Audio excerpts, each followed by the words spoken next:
అండి మమ్మీ నా కోసం దిబ్బరొట్టె అయితే చేసింది. చూసారా ఎంత దొడ్డుగా ఉన్నాయో. దిబ్బరొట్టె అంటే దిబ్బరొట్టె. అలాగే మా వీడియోస్ కనుక మీకు నచ్చితే లైక్ చేసుకోండి. అలాగే మా ఛానల్ని సబ్స్క్రైబ్ కూడా చేసుకోండి ప్లీజ్. నా కంటి రెప్పల్లో కాటుక ముగ్గు నువ్వే నువ్వే, నా చంపల కంటే నా చామంతి సిగ్గు నువ్వే నువ్వే, నా ఊపిరి గాలిని పర్ఫ్యూమ్ మళ్ళీ చుట్టేస్తావే.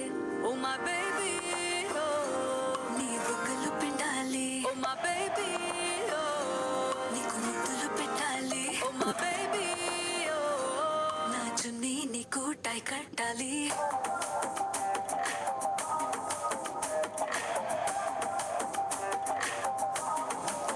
చూసారా ఎంత బాగుందో. అలాగే టేస్ట్ కూడా చాలా బాగుంది. మీరు కూడా ట్రై చేసి ఎలా ఉందో కామెంట్ చేసి చెప్పండి. Thanks for watching. అలాగే ప్లీజ్ సబ్స్క్రైబ్ కూడా చేసుకోండి. Follow for more videos. Thank you.